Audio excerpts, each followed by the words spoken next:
Feliz y bendecido día, aprendiendo un curso de milagros. El secreto de la verdadera oración es olvidarte de las cosas que crees necesitar. Pedir algo específico es igual que ver el pecado primero y luego perdonarlo. Del mismo modo, al orar pasas por alto tus necesidades específicas, tal como las ves, y las dejas en manos de Dios.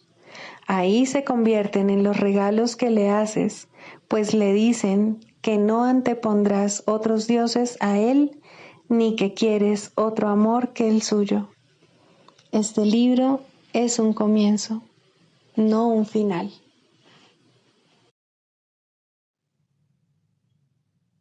Del prefacio que postula, párrafo 11.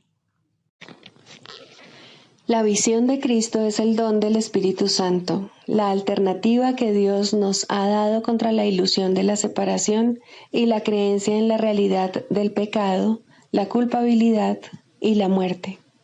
Es la única corrección para todos los errores de percepción, la reconciliación de los aparentes opuestos en los que se basa este mundo. Su benévola luz muestra todas las cosas desde otro punto de vista, reflejando el sistema de pensamiento que resulta del conocimiento y haciendo que el retorno a Dios no solo sea posible, sino inevitable. Lo que antes se consideraba una injusticia que alguien cometió contra otro, se convierte ahora en una petición de ayuda y de unión. El pecado, la enfermedad y el ataque se consideran ahora percepciones falsas que claman por el remedio que procede de la ternura y el amor. Las defensas se abandonan porque donde no hay ataque no hay necesidad de ellas. Las necesidades de nuestros hermanos se vuelven las nuestras porque son nuestros compañeros en la jornada de regreso a Dios. Sin nosotros, ellos perderían el rumbo. Sin ellos, nosotros jamás podríamos encontrar el nuestro. Introducción. Este es un curso de milagros. Es un curso obligatorio. Solo el momento en que decides tomarlo es voluntario. Tener libre albedrío no quiere decir que tú mismo puedas establecer el plan de estudios. Significa únicamente que puedes elegir lo que quieres aprender en cualquier momento dado. Este curso no pretende enseñar el significado del amor, pues eso está más allá de lo que se puede enseñar. Pretende, no obstante, despejar los obstáculos que impiden experimentar la presencia del amor, el cual es tu herencia natural. Lo opuesto al amor es el miedo, pero aquello que todo lo abarca no puede tener opuestos. Este curso puede, por lo tanto, resumirse muy simplemente de la siguiente manera. Nada real puede ser amenazado. Nada irreal existe. En esto radica la paz de Dios. Capítulo 1. El significado de los milagros. Primero, principios de los milagros. Principio 43. Los milagros surgen de un estado mental milagroso o de un estado de estar listo para ellos. Capítulo 6. Las lecciones del amor. Tercero, la renuncia al ataque. Como ya hemos puesto de relieve, toda idea tiene su origen en la mente del que la piensa. Lo que se extiende desde la mente, por lo tanto, se encuentra todavía en ella, y la mente se conoce a sí misma por lo que extiende. La palabra conoce está usada correctamente aquí, porque el Espíritu Santo, mediante su percepción imparcial, guarda todavía el conocimiento a salvo en tu mente. Dado que Él nunca ataca, no obstaculiza la comunicación de Dios. Por lo tanto, el estado de ser nunca se ve amenazado. Tu mente, que es semejante a la de Dios, jamás puede ser profanada. El ego nunca fue parte de ella, ni lo será jamás, pero a través del ego puedes oír, enseñar y aprender lo que no es cierto. Te has enseñado a ti mismo a creer que no eres lo que eres.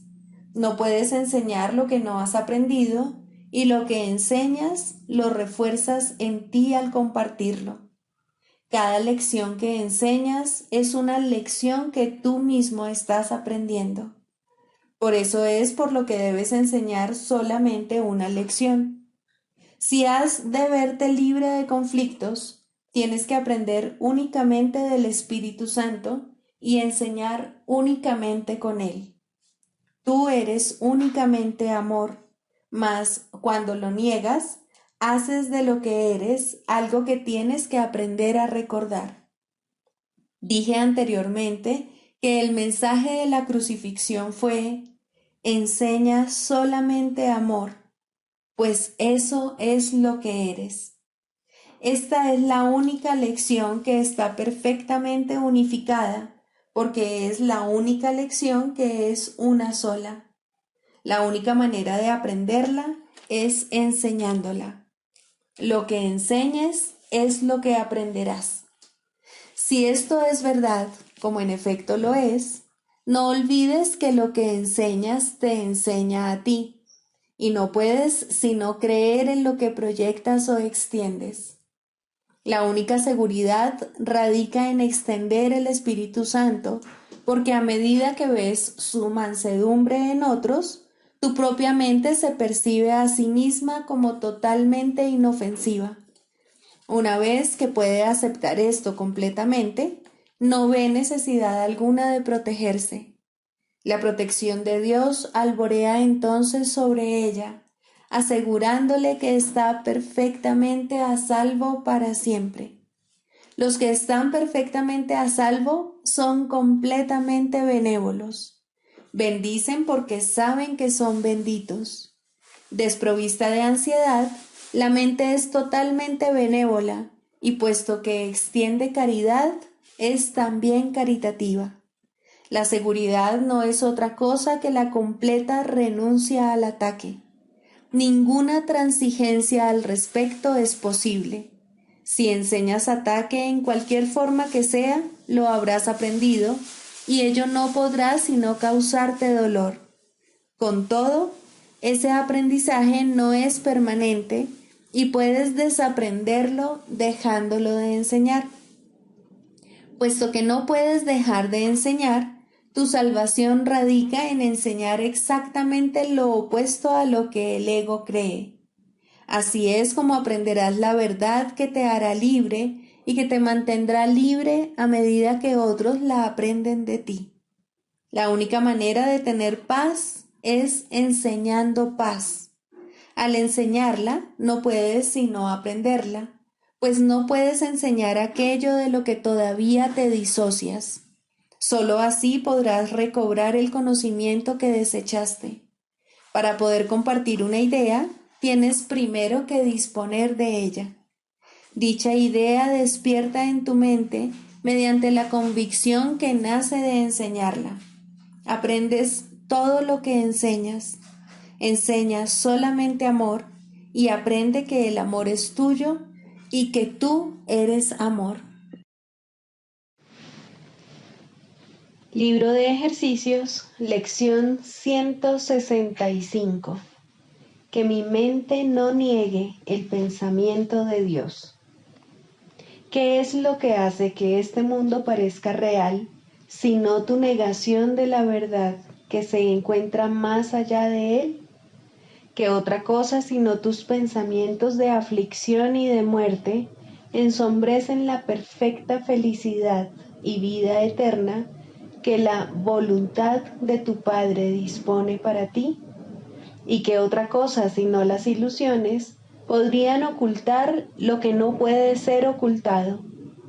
¿Qué podría privarte de lo que te pertenece, sino tu propia decisión de no verlo, al negar que se encuentra ahí?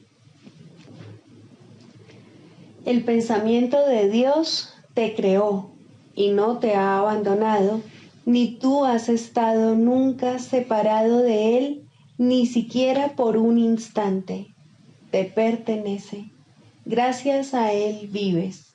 Es tu fuente de vida, pues te mantiene unido a Él y todo es uno contigo, porque Él jamás te abandonó.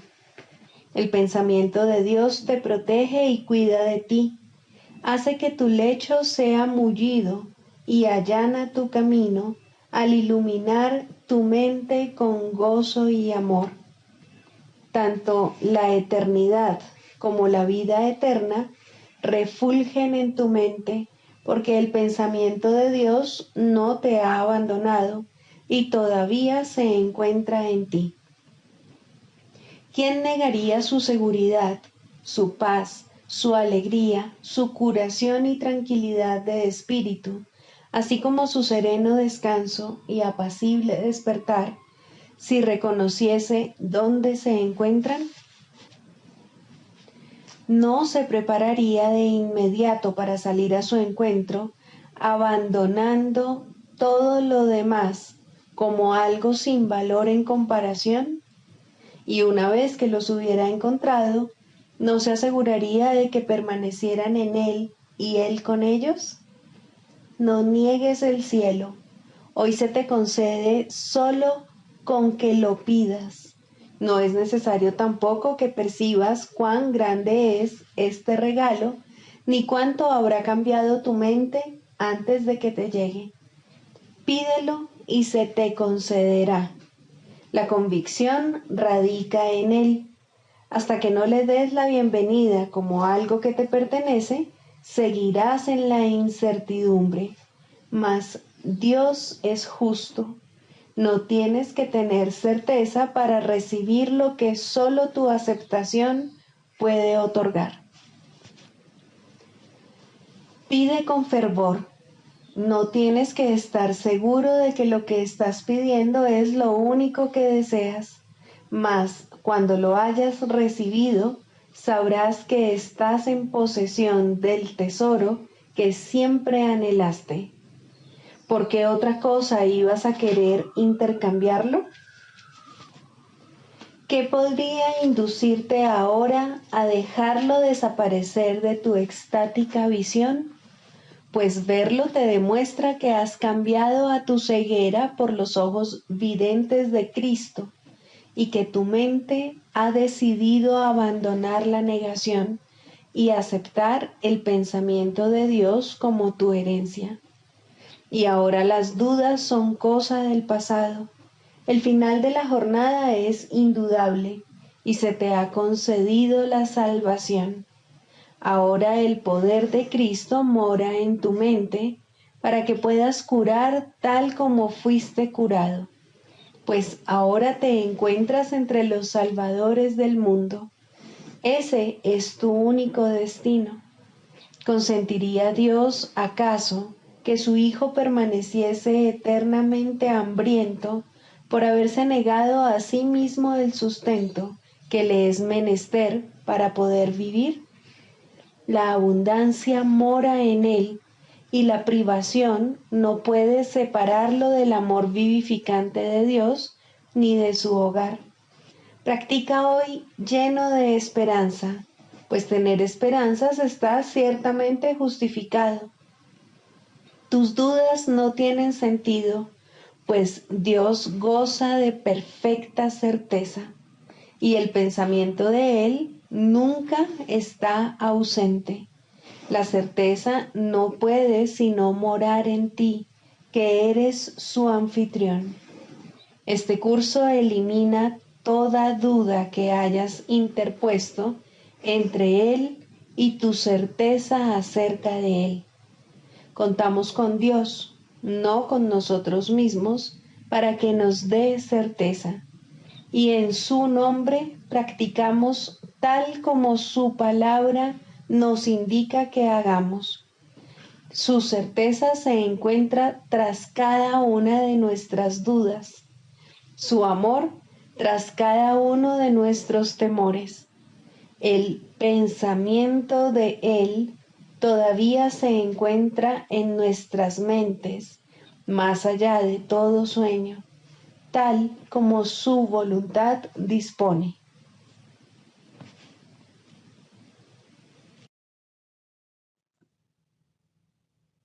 Del Manual para el Maestro, pregunta 4.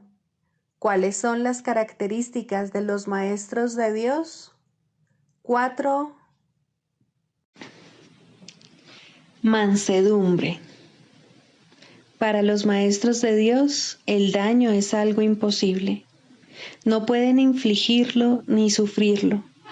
El daño es el resultado de juzgar. Es el acto deshonesto que sigue a un pensamiento deshonesto.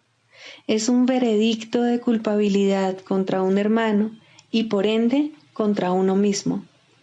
Representa el fin de la paz y la negación del aprendizaje. Demuestra la ausencia del plan de aprendizaje de Dios y el hecho de haber sido sustituido por la demencia. Todo maestro de Dios tiene que aprender, y bastante pronto en su proceso de formación, que hacer daño borra completamente su función de su conciencia. Hacer daño le confundirá y le hará abrigar sospechas y sentir ira y temor. Hará que le resulte imposible aprender las lecciones del Espíritu Santo. Tampoco podrá oír al Maestro de Dios, quien solo puede ser oído por aquellos que se dan cuenta de que hacer daño, de hecho, no lleva a ninguna parte y de que nada provechoso puede proceder de ello. Los maestros de Dios, por lo tanto, son completamente mansos. Necesitan la fuerza de la mansedumbre, pues gracias a ella, la función de la salvación se vuelve fácil. Para los que hacen daño, llevar a cabo dicha función es imposible. Pero para quienes el daño no tiene significado, la función de la salvación es sencillamente algo natural. ¿Qué otra elección, sino esta, tiene sentido para el que está en su sano juicio? ¿Quién, de percibir un camino que conduce al cielo, elegiría el infierno? ¿Y quién elegiría la debilidad que irremediablemente resulta de hacer daño cuando puede elegir la fuerza infalible, todo abarcante e ilimitada de la mansedumbre? El poder de los maestros de Dios radica en su mansedumbre, pues han entendido que los pensamientos de maldad no emanan del Hijo de Dios ni de su Creador. Por lo tanto, unen sus pensamientos a aquel que es su fuente, y así su voluntad, que siempre fue la de Dios, queda libre para ser como es.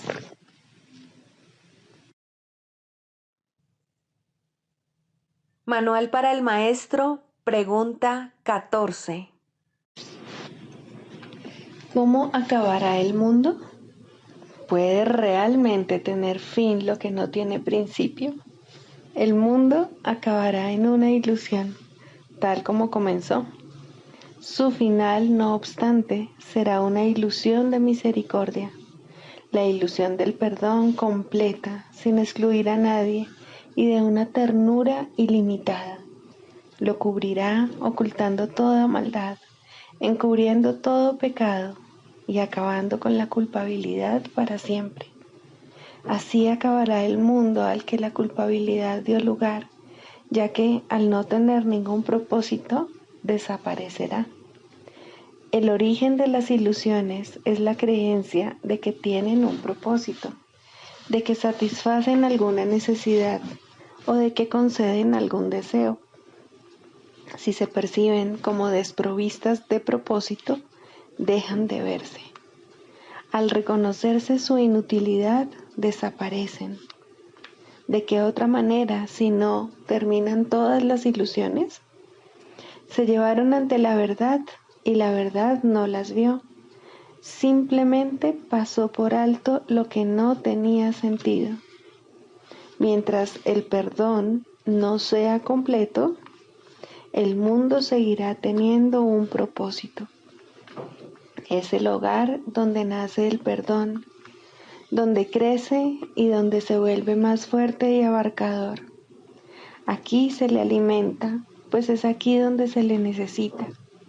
Es benévolo Salvador, nacido donde el pecado fue concebido y donde la culpabilidad parecía real.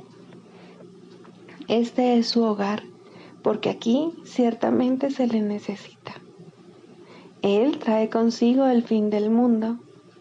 Es a su llamada a la que los maestros de Dios responden, dirigiéndose a Él en silencio para recibir su palabra. El mundo acabará cuando también todas las cosas que hay en él hayan sido correctamente juzgadas mediante su juicio. El mundo acabará con la bendición de la santidad sobre él. El mundo desaparecerá cuando ya no quede ni un solo pensamiento de pecado. No será destruido ni atacado y ni siquiera sufrirá el más mínimo rasguño. Simplemente dejará de parecer que existe. Ciertamente parece que esto se encuentra muy, pero muy lejos en el futuro.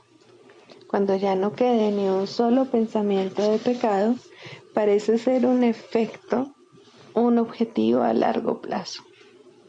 Pero el tiempo se detiene y sirve al objetivo de los maestros de Dios. En el instante en que cualquiera de ellos acepte la expiación para sí mismo, no quedará ni un solo pensamiento de pecado. Perdonar un solo pecado no es más fácil que perdonarlos todos. La ilusión de que hay grados de dificultad es un obstáculo que el Maestro de Dios tiene que aprender a pasar y dejar atrás. Un pecado que un Maestro de Dios perdone completamente puede consumar la salvación. ¿Puedes comprender esto? No, esto no tiene ningún sentido para los que están aquí. Sin embargo, es la lección final con la que se restaura la unidad. Esto va en contra de la manera de pensar del mundo, pero recuerda que el cielo también va en contra. El mundo acabará cuando su sistema de pensamiento se haya invertido totalmente. Hasta entonces, algunos fragmentos de su totalidad darán todavía la impresión de tener sentido. La lección final, que trae consigo el fin del mundo, no puede ser captada por aquellos que aún no están preparados para abandonar el mundo e ir más allá de su limitado alcance. ¿Cuál es entonces la función del Maestro de Dios con respecto a esta lección final? Simplemente tiene que aprender cómo considerarla y estar dispuesto a encaminarse en esta dirección. Necesita confiar simplemente en que si Dios le dice que esta es una lección que él puede aprender, es porque la puede aprender. No juzga si es difícil o fácil. Su maestro se la señala y él confía en que él le enseñará cómo aprenderla. El mundo acabará con alegría porque es un lugar triste. Cuando la alegría haya llegado, el propósito del mundo habrá terminado. El mundo acabará en paz porque es un campo de batalla. Cuando la paz haya llegado, ¿qué propósito podrá tener el mundo? El mundo acabará entre risas, porque es un valle de lágrimas.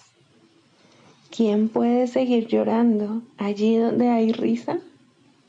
Y solo el completo perdón da lugar a todo esto para bendecir al mundo. El mundo partirá en bendiciones, pues no acabará como comenzó. Convertir el infierno en cielo es la función de los maestros de Dios, porque lo que enseñan son lecciones que reflejan al cielo. Siéntete ahora por un momento con verdadera humildad y date cuenta de que puedes hacer todo lo que Dios desea que hagas. No seas arrogante, ni digas que no puedes aprender su programa de estudios. Su palabra afirma lo contrario. Su voluntad se hará, no puede ser de otra manera. Y da gracias de que así sea. Clarificación de términos. 5. Jesús, Cristo. No necesitas ayuda para entrar en el cielo, pues jamás te ausentaste de él, pero sí necesitas una ayuda que proceda de más allá de ti, pues te encuentras limitado por falsas creencias con respecto a tu identidad, la cual solo Dios estableció en la realidad. Los ayudantes que se te proveen varían de forma, aunque ante el altar son uno solo. Más allá de cada uno de ellos se encuentra un pensamiento de Dios, y esto jamás ha de cambiar. Pero sus nombres difieren por un tiempo, puesto que el tiempo necesita símbolos, siendo de por sí irreal. Sus nombres son legión, pero no nos extenderemos más allá de los nombres que el curso en sí emplea. Dios no provee ayuda, pues no sabe de necesidades. Sin embargo, Él crea todos los ayudantes que su Hijo pueda necesitar, mientras éste siga creyendo que sus fantasías son reales. Dale gracias a Dios por ellos, pues son quienes te conducirán de regreso a tu hogar. El nombre de Jesús es el nombre de uno que, siendo hombre, vio la faz de Cristo en todos sus hermanos y recordó a Dios. Al identificarse con Cristo, dejó de ser un hombre y se volvió uno con Dios. El hombre era una ilusión, pues parecía ser un ser separado que caminaba por su cuenta, dentro de un cuerpo que aparentemente mantenía a su ser separado de su ser, como hacen todas las ilusiones. Pero, ¿quién puede salvar a menos que, al ver las ilusiones, las identifique como lo que son? Jesús sigue siendo un Salvador, porque vio lo falso y no lo aceptó como la verdad. Cristo necesitó su forma para poder presentarse ante los hombres y salvarlos de sus ilusiones. En su completa identificación con el Cristo, el perfecto Hijo de Dios, su única creación y su felicidad, por siempre como Él y uno con Él, Jesús se convirtió en lo que todos vosotros no podéis sino ser. Mostró el camino para que le siguieras. Él te conduce de regreso a Dios porque vio el camino ante sí y lo siguió. Jesús hizo una clara distinción, todavía velada para ti, entre lo falso y lo verdadero. Te ofreció una demostración palpable de que es imposible matar al Hijo de Dios y de que el pecado, la maldad, la malicia, el miedo o la muerte no pueden alterar su vida en modo alguno. Todos tus pecados, por lo tanto, te han sido perdonados, ya que jamás tuvieron consecuencia alguna, y así no fueron más que sueños. Levántate con aquel que te mostró esto, ya que se lo debes por haber compartido contigo tus sueños para que pudieran ser disipados, y todavía los comparte para mantenerse en unión contigo. ¿Es Él el Cristo? Por supuesto que sí, junto contigo. Su vida en la tierra no fue lo suficientemente larga como para poder enseñar la poderosa lección que aprendió por todos vosotros. Mas Él permanecerá contigo para conducirte desde el infierno que tú hiciste hasta Dios. Y cuando unas tu voluntad a la suya, verás a través de su visión, pues los ojos de Cristo se comparten. Caminar con Él es algo tan natural como caminar con un hermano al que conoces desde que naciste, pues eso es en verdad lo que Él es. Se han hecho amargos ídolos de aquel que solo quiere ser un hermano para el mundo. Perdónale tus fantasías y comprende lo mucho que amarías a un hermano así, pues él por fin le brindará descanso a tu mente y la llevará contigo ante tu Dios. ¿Es él el único ayudante de Dios? Por supuesto que no, pues Cristo adoptará muchas formas con diferentes nombres hasta que se reconozca la unidad de todas ellas. Mas para ti, Jesús es el portador del único mensaje de Cristo acerca del amor de Dios. No tienes necesidad de ningún otro. Es posible leer sus palabras y beneficiarse de ellas sin aceptarle en tu vida, mas Él te ayudaría todavía más si compartieses con Él tus penas y alegrías y renunciases a ambas para hallar la paz de Dios. Con todo, lo que Él quiere que aprendas más que nada sigue siendo la lección que vino a enseñar, la cual reza así: la muerte no existe porque el Hijo de Dios es como su Padre. No puedes hacer nada que pueda alterar el amor eterno. Olvida tus sueños de pecado y de culpabilidad, y en su lugar ven conmigo a compartir la resurrección del Hijo de Dios, y trae contigo todos aquellos que Él te ha enviado para que cuides de ellos, como yo cuido de ti. 3. La práctica de la psicoterapia. Primero, la selección de pacientes. Todo aquel que se te envía es un paciente tuyo. Esto no significa que tú lo selecciones ni que escojas la clase de tratamiento adecuado, pero sí significa que nadie viene a ti por error. No hay errores en el plan de Dios. Sería un error, sin embargo, presumir que sabes lo que debe ofrecerse a todo el que viene. No te corresponde decidirlo. Hay una tendencia a asumir que se te llama constantemente a sacrificarte por aquellos que llegan. Esto difícilmente podría ser cierto. Exigir que te sacrifiques es exigir un sacrificio de Dios, y Él no sabe nada del sacrificio. ¿Quién podría pedirle a lo perfecto que sea imperfecto? ¿Quién decide entonces lo que cada hermano necesita? Seguramente no tú, que aún no reconoces quién es aquel que pide. Hay algo en él que te lo dirá si escuchas, y esa es la respuesta. Escucha. No exijas, no decidas, no sacrifiques. Escucha. Lo que oyes es verdad. ¿Mandaría Dios su Hijo a ti sin estar seguro de que reconoces sus necesidades? Piensa lo que Dios te está diciendo. Él necesita que tu voz hable por Él. ¿Podría ser algo más santo? ¿O ser un regalo mayor para ti? ¿Preferirías escoger quién sería Dios o escuchar la voz de aquel que es Dios en ti? Tus pacientes no necesitan estar físicamente presentes para que les sirvas en el nombre de Dios. Esto puede ser difícil de recordar, pero Dios no va a consentir que sus regalos para ti se limiten a los pocos que en efecto ves.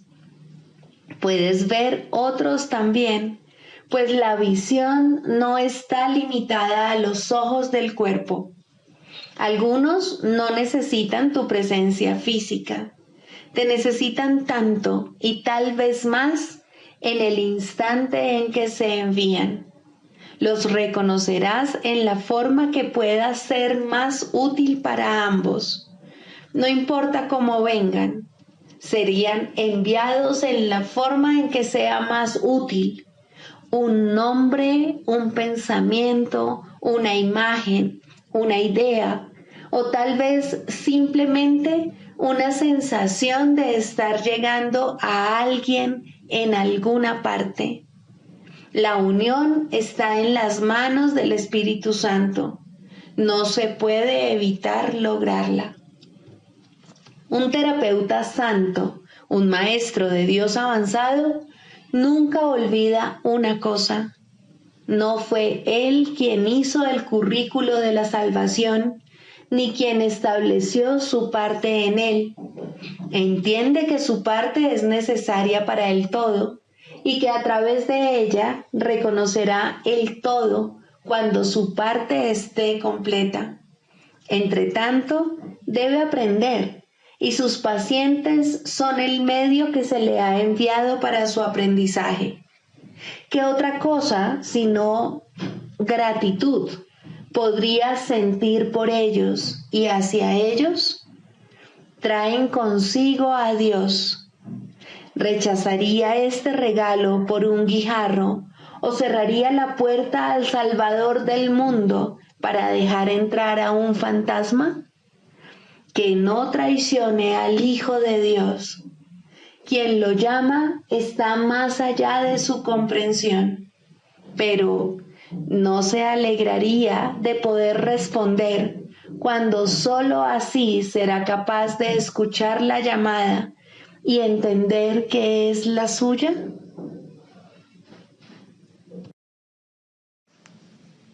El canto de la oración.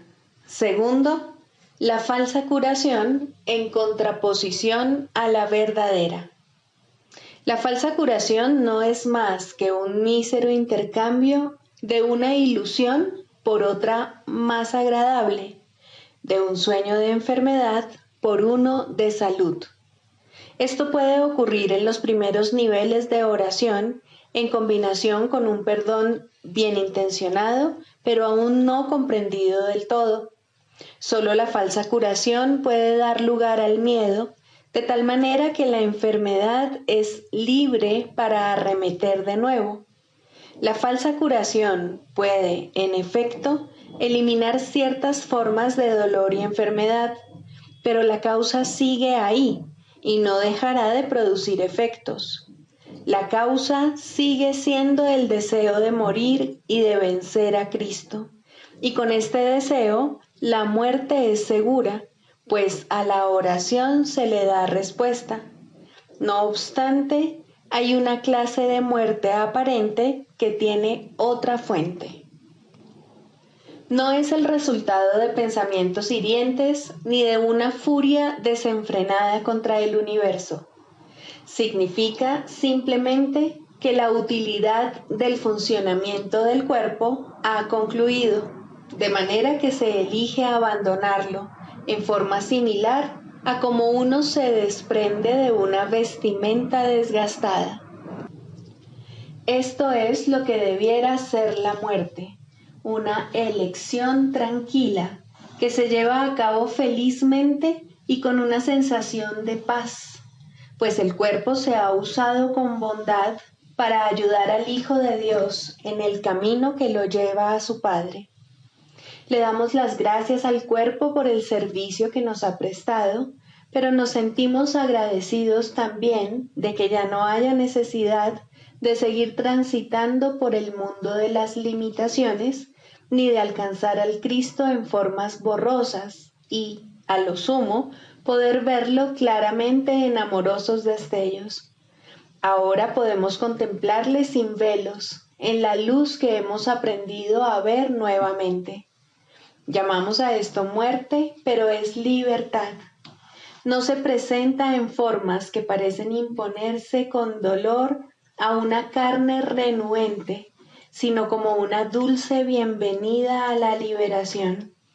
Si ha habido verdadera curación, esta puede ser la forma en que la muerte llegue cuando sea el momento de descansar por un rato de la labor gustosamente realizada y gustosamente concluida. Ahora nos dirigimos en paz a una atmósfera más despejada y a climas más suaves, donde no es difícil ver que los regalos que dimos nos fueron salvaguardados. Cristo nos resulta más claro ahora. Su visión es más sostenida en nosotros. Su voz, la palabra de Dios, más claramente nuestra. Este sereno pasar de un nivel de oración más elevado a un tierno perdón de las cosas del mundo solo puede recibirse con agradecimiento. Pero primero, la verdadera curación tiene que haber bendecido a la mente con amoroso perdón por los pecados con los que soñó e impuso sobre el mundo. Ahora sus sueños se desvanecen en un tranquilo descanso. Ahora su perdón viene a sanar el mundo y está lista para partir en paz, pues la jornada ha llegado a su fin y las lecciones se han aprendido. Eso no es muerte de acuerdo con el pensar del mundo, pues la muerte es cruel ante sus atemorizados ojos y se manifiesta en forma de castigo por el pecado. ¿Cómo podría entonces ser una bendición? ¿Y cómo puede dársele la bienvenida cuando se le debe temer? ¿Qué curación ha tenido lugar en semejante visión de lo que no es, sino la apertura del portal a un nivel de oración más elevado y a la dispensación de una amorosa justicia? La muerte es una recompensa, no un castigo, pero este punto de vista solo puede proceder de una curación que el mundo no puede concebir. No hay tal cosa como una curación parcial. Lo que solo intercambia ilusiones no ha hecho nada. Lo que es falso no puede ser parcialmente cierto.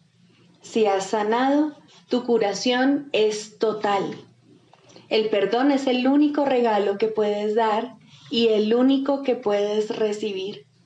La falsa curación se basa en la sanación del cuerpo, pero deja la causa de la enfermedad intacta, lista para arremeter de nuevo hasta que, en aparente victoria, provoca una muerte cruel. Se puede mantener a raya por algún tiempo y puede haber un breve respiro mientras aguarda para descargar su venganza contra el Hijo de Dios. Mas no se puede superar hasta que toda la fe que se había depositado en ella se deje de lado y se ponga en cambio en el sustituto que Dios ha provisto para los sueños malvados, un mundo en el que no hay un velo de pecado que lo mantenga en las tinieblas y desconsolado. Por fin las puertas del cielo se abren de par en par y el Hijo de Dios es libre para entrar al hogar que está listo para darle la bienvenida y que fue preparado antes que el tiempo fuese y que aún continúa esperando por él.